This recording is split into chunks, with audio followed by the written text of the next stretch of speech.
Welcome to StarCraft 2 Battle Report. My name's Dustin Browder, I'm the lead designer on StarCraft 2. And my name's Robert Simpson, I'm a Blizzard esports team member. We've got a great game for you here today. We've got Matt Cooper playing as the Blue Zerg, and we've got David Kim playing as the Red Terrans. These players are going to be duking it out on blistering stands. This is a 1v1 map that no one at home has gotten to see yet. Down in the lower left-hand corner of the map, we can see David Kim starting as the Red Terran, and all the way across the terrain up in that top right corner, we have Matthew Cooper playing as the Blue Zerg. Yeah, so this map has a lot of special features on it that will really affect the course of gameplay, and there's a lot of new mechanics that are original and new to StarCraft 2 on this map. Now, coming down from the Zerg base, there's this narrow ramp here that players can use to defend their base. And from this ramp, you move into the first, what we call the natural expansion. This is a place where the Zerg player could easily create a new base and harvest some additional resources. There's a very small choke here the Zerg player can use to defend his base. And as we move out across the map, we'll see there's other opportunities for both players to expand. There's these rocks that are guarding this expansion. You need to destroy these rocks with weapon fire in order to get access to these yellow crystals, which are worth a lot more than the blue crystals that are in the players' bases. There's also these Xel'Naga watchtowers, which players can capture with a single unit that gives them vision over a wide area of the map. These are very, very key to understanding what's going on the map and to be able to scout your enemy's movements before he moves to engage you. And like any good StarCraft map, it's mirrored on all sides. So you can see there's another rock up there with some more yellow crystals, and over here there's an expansion for the Terrans, a small choke point that leads back up into the Terran base. David Kim's throwing down his first barracks as he sends that first SCV out to try to scout Matthew Cooper's base. Yeah, and that SCV is going to move past it. It's going to see that Overlord flying overhead, so he knows the other player's playing as the Zerg at this point, and he's going to be able to move in and see what he can see inside the Zerg base. This first scout is very, very important. But here comes a drone moving down, trying to create a fast expansion. And here he goes. It's looking like that SCV is just going to miss that drone. We can see that Matt Cooper was saving up his minerals to try and get the fast expand down. And it looks like David Kim moves away. He doesn't see this expansion. And Matthew Cooper seizes the opportunity and places that natural expand. What a great move by the Zerg player. That SCV could totally have blocked that drone from making that hatchery. The hatchery cannot build where the SCV is standing. So the SCV could just hung out there and blocked that drone from making that hatchery. Instead, the drone sneaks off, hides in the back, and he's able to make the expansion, put the hatchery in play, and the SCV is reduced to just scouting around inside the Zerg base. And so David Kim is moving this SCV around, and it looks like Matt Cooper tries to throw down a spawning pool, but that SCV gets a little revenge by blocking it, delaying it for a few seconds. Matthew Cooper knows that he needs to get down that spawning pool to keep up, and there it goes. Yeah, that's exactly what he was hoping to do with the hatchery. He could have kept that hatchery occupied and off the board for a long time, but instead the hatchery has gone down, and now even the spawning pools go down, and that SCV is just reduced to scouting around inside the base. And now David Kim's base, he's just building like usual. And back over at that natural expansion, David Kim is not giving up on harassing this natural. And there goes a bunker. What a great move by the Terran players, putting a bunker into position there. And you can see the drone is attacking the bunker, trying to attack the SCV to make sure that bunker doesn't go into position. If the Terran player can get any troops into that bunker, it could be a real problem for the Zerg player. Now, the Zerg player is not discouraged by this move. He's moving out an extra drone to give it just a little bit back up. He wants that hatchery to finish. It is imperative to his strategy to get that fast expand. And here comes the Terrans trying to reinforce that bunker. He's got another SCV, and his first Marine is moving across the map, trying to get to that bunker in time so he can really use that bunker to tear apart that hatchery and just cause all kinds of problems for the Zerg player. Like we can see that Matt Cooper's spawning pool just finished up, and there we can see 4 Zerglings being built. He's going to need those Zerglings to take down that bunker. Now you can see in the upper left-hand corner there, we've got our new overlays that show us what's going on the map. And you can see there are 4 Zerglings currently in production right now, and a Queen, which could be instrumental in protecting this Zerg base from this very aggressive move by the Terran player. And Matthew Cooper is going for Banelings as well. We saw him put down that extractor a little bit earlier. He now has some gas. He's getting those Banelings started. They deal absolutely enormous damage to ground units. And there, the one Marine has gotten into the bunker, and the bunker is being repaired by the SCV, and the Terran presses on. The creep is expanding around the bunker, but it's not going to be enough to really stop this bunker from doing a lot of damage. The Zergling, 4 Zerglings is not enough to take down that bunker, so especially with the SCVs in the area. So he's going to back away and move to a position here where he can block any additional reinforcements from moving to engage against this bunker. He doesn't want any more Terran forces to get in here and help this bunker out. And you can see those Zerglings are dancing back and forth on the left-hand side of your screen while the Queen dances around looking for an opportunity to come in and strike at this bunker. And here's some Zerglings moving in. Oh, not quite liking the look of that. They need more reinforcements than that. Moving away to a chance where they can move everything in to attack the bunker. Now Matt Cooper's moving in with everything all at once. Right as his spine crawler is just about to finish up, he's going to lay down too much fire on that bunker for those SCVs to handle. It's looking like a relatively large loss for David Kim. Yeah, he's taken out that Marine and he's taken out that bunker. And it looks like the Terran's hopes of sort of an early victory against this expansion have been dashed.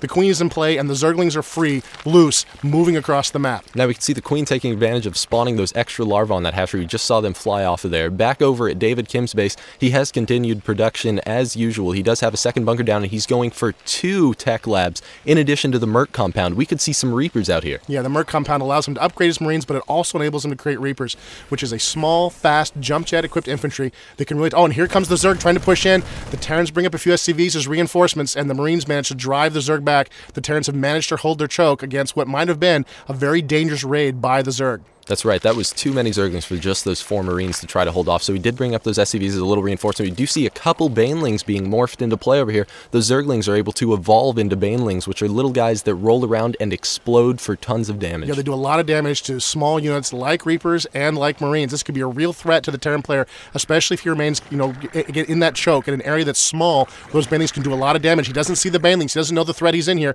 He's just dancing out, trying to push the Zerg back, and the Zerg are backing away a little bit, trying to get the Terrans to draw away so they can really use those Banelings and Zergling to just tear them to pieces. Now he's trying to keep all these units occupied while his Banelings get into position. Here he goes. It's looking like he's moving in, going to try to use those Banelings to deal some terrible damage on that Terran player. Oh, and he manages to avoid the SCV. What a great move by the Zerg player. He's moving in. He's trying to find the perfect spot, and there he takes out a couple of Marines. What a great move. And it looks like the Marines are running for their lives now, trying to get away. He's got 1 Marine, 1 SCV on the run as he tries to get it. He's got 2 Reapers in the base, but it's looking very, very bad for the Terran player right now as the Zerg move in for what could be the kill.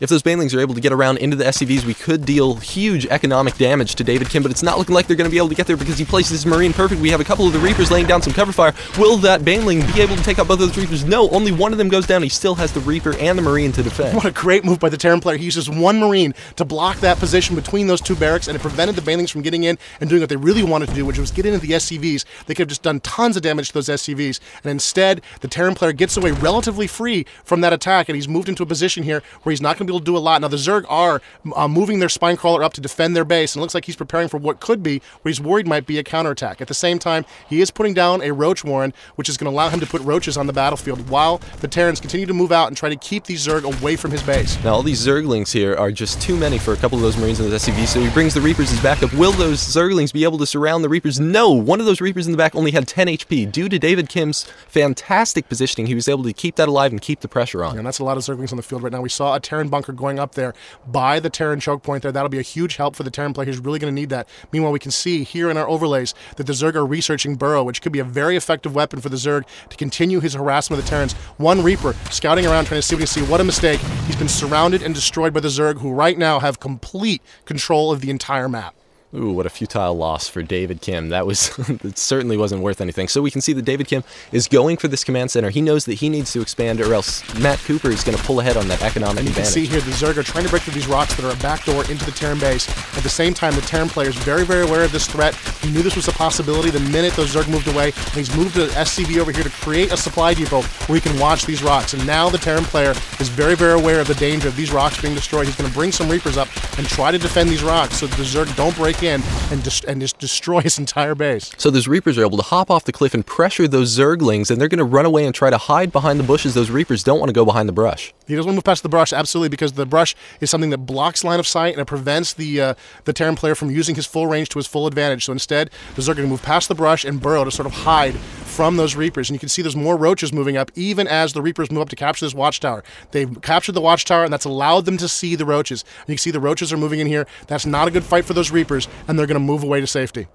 Those Reapers need to get away as fast as possible, so they're going to go down. We have a couple more Roaches, and the Zerglings are coming in for a surround. That one lone Reaper just happened to make the wrong kind of jump, and here he goes. He's getting pressured down. Will we see that Reaper fall? No, it's looking like he's getting away with just 5 HP. Unbelievable move. He managed to skate away from that Zergling attack and save that Reaper. He really needs every unit on the battlefield right now. The Terran player's in a lot of trouble. He's got Zerglings, he's got Roaches, he's got Banelings out on the battlefield to deal with. The Zerg are really in command right now. They're attacking the rocks at will, and they're continuing this relentless assault on the Terran base. Now we can see that David Kim is going with even more Reapers to try and give the back of his base even more backup. He does not want Matthew Cooper getting in that back door. Yeah, he really can't let Matt in the back door, and you can see he's moving here to try to engage.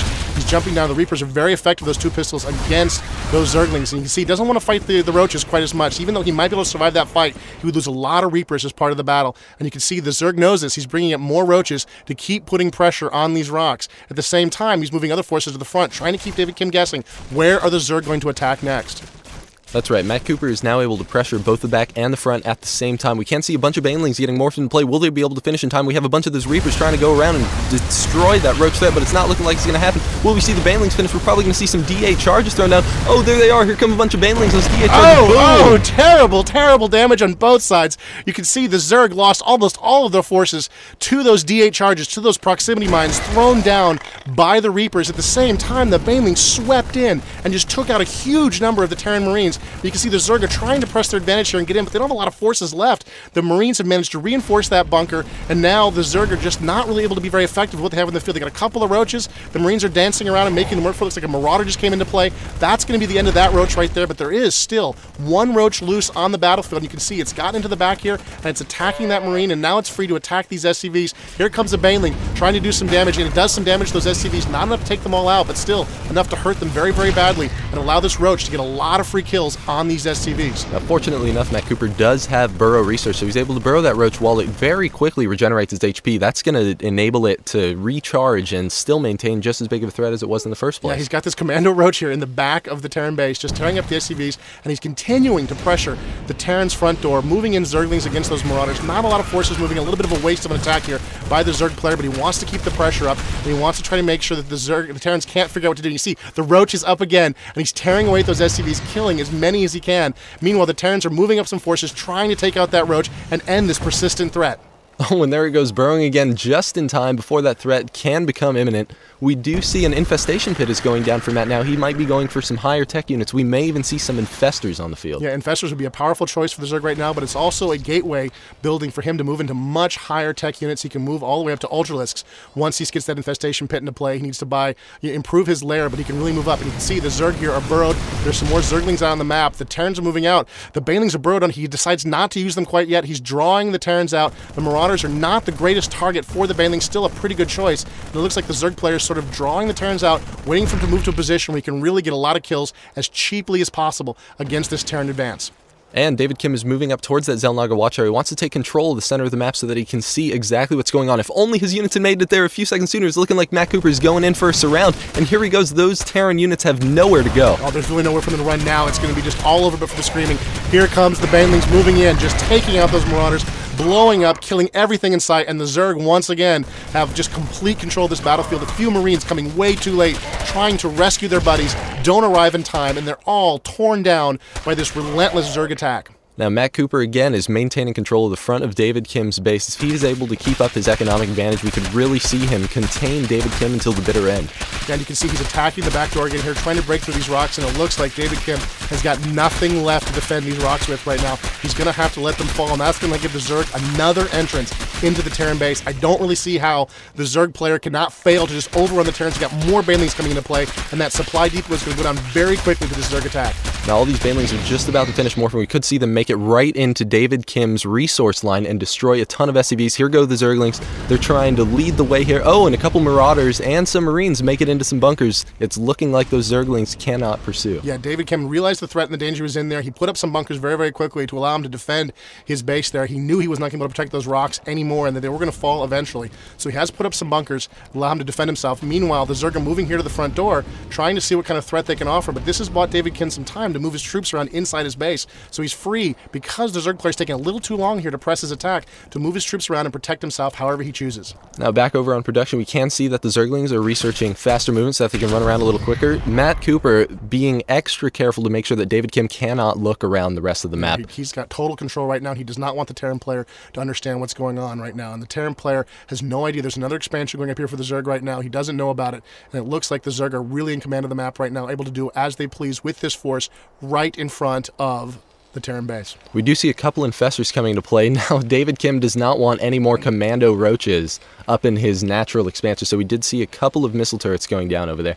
We do see that David Kim now has worked all the way up to Banshees. Right, he's really bought himself a lot of time here with all of these delays. The Zerg are not that high-tech yet, and the Banshees are coming out. This is a gunship for the Terran player that's very, very effective against ground units. Not a lot of anti-air in the game right now for the Zerg. It's going to make the Zerg very, very vulnerable to these Banshees. If he can get them into play, they can do a lot of damage to the Zerg right now. So the Terrans not out of the game yet. They're still in a position where their technology could really come into play, and they could really maybe sort of drive off this force that's been harassing them for the whole game. And here comes Matthew Cooper. He's scouting out the rest of the map as well because he's not sure if possibly David Kim had already built a command center and floated it over to one of these locations. Yeah, it's so hard with the Terrans to know what exactly is going on with their medevacs and all of the choices they have. It's very easy for the Terrans to sometimes sneak some buildings around the map and hide them in places where you least expect them. You saw those Banshees flying by overhead. Not a lot of Banshees moving out here from the Terrans, but he is in a bad position. He needs to try to put some pressure back on the Zerg, and this is what he needs to find and destroy. What a great move by the Terran player, using these Banshees to find this expansion and forcing this expansion, just destroying this expansion entirely and forcing it out of the game. And we can see David Kim continue to pressure into Matthew Cooper's base. We can see them flying overhead. He is going to use this air advantage to the best of his ability. We can see them coming over here headed straight for the infestation pit. Yeah, he's moving right towards doing the damage he can. You can see there's one Hydra's in play. That's not a lot of forces. Oh, some infested Terrans being laid down by the infestor. These guys are not that effective in combat, but they do have a rifle that can shoot air, and that's what the Zerg player needs desperately right now. He needs some anti-air. So he uses those infested Terrans as a soft counter to kind of get some forces into play. And here comes some Zerglings and Roaches trying to move out onto the map. They encounter the Banshees. They can't do anything against those Banshees, so they're forced to burrow and hide underground. Oh, and here comes some Nighthawks into play, using these new caster units, these new drone units for the Terrans. He's going to be able to use these to cast a variety of different spells against the Zerg. He's going to be able to create auto turrets anywhere he wants. He's going to be able to use a new ability called Hunter Seeker Missile, which moves very, very slowly, but does a lot of damage if you don't run for it. And you can see the Banshees and the Nighthawks are sort of dancing around in front here, trying to see what kind of advantage they can get over this planet. Oh, there's some Banelings take out a whole bunch of Marines as these Marines try to move up to reinforce their air units. Now we can see from the back door we do have David Kim moving in a couple of Marauders, a few more Marines, and those Nighthawks are coming back into play. That means that infestor's probably going to go down in just a few seconds because those Nighthawks are detectors. They can see that infestor burrow down so the ground. that's a lot of control lost for the Zerg player there. Now he does not have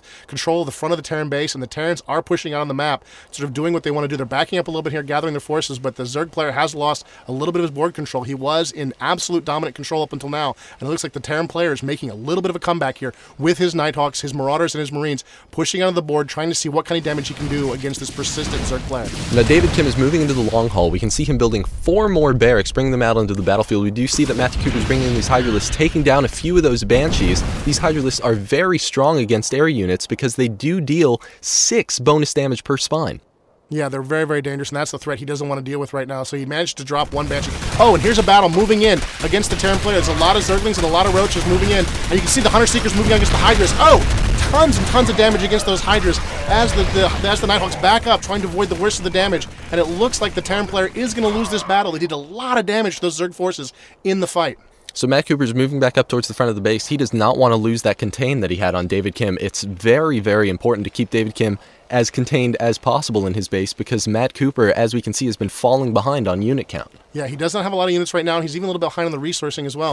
A little bit of an aggressive move by the Zerg player. Yeah, that was not a good move, and he sees it right away and decides to back away. Those Hydras are upgraded. They're moving more faster than they would ordinarily. It gives him an advantage. You can see there's one SCV scouting around the map, managed to take it down, and here comes the last Banshee taken out by the Zerg, as it looks like another battle is about to begin here in the middle of the board. Now we have a few more Marines and those Nighthawks coming into play. We're going to see some more Hunter Seeker missiles because they are so effective. Here comes one across the map. Oh, was not good news for that Roach. Yeah, it took a lot of damage on those Roaches, but still, the Roaches generate so quickly. I'm not sure you got a lot of gains. Here comes another one moving in, and you can see the Roaches don't like it. They're trying to get away. He's not sure if this will block it or not. He burrows and tries to block it. Doesn't work. He takes the hit from the missile, and it looks like the Zergers are dancing around in front of the base here, trying to do what damage they can, and the Hydras, of course, would love to get a shot off at those Nighthawks and take them down. And the Marines, a little too aggressive here, are going to encounter a lot of Roaches, and they're going to encounter a lot of Zerglings. Ooh, but David Kim is prepared with some backup. He's moving in now 5 Nighthawks into play. We can't see Matt Cooper trying to focus down those Nighthawks. We see a couple more Hunter-Seeker missiles. They're able to take down 1 unit each, and they do some splash damage, so it makes the rest of the units much easier for those Marauders and Marines to take out. What a great use of the Hunter-Seeker missile. This is a new ability that just went in a couple of weeks ago.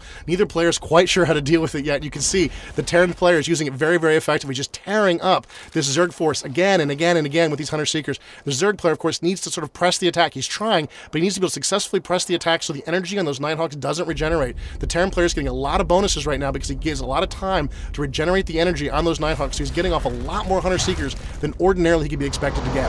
Now, the Terran player, using all of that space that Matthew Cooper is giving him, now has a second expansion in addition to having almost double the amount of workers that Matthew Cooper has. And you see the Overlord tried to spread creep there in time to prevent the expansion, but he missed it by a little bit, and the command center does go down. It looks like the Terrans are now on the push, moving up towards the Zerg base here. And here come the Zerg with a lot of Hydralisks and a lot of Roaches trying to tear these guys down. You can put down an auto turret, try to do some additional damage here to the Zerg forces, and the Zerg are backing up a little bit, wait for the Banelings to come in. Here come the Banelings in, moving against those Marines that can do just terrible damage to them. And you can see he's using Micro very effectively, feeding 1 Marine in at a time, slowing them down with auto turrets, really trying to stop the worst of the damage of those Marauders. He does a lot of damage to those Banelings.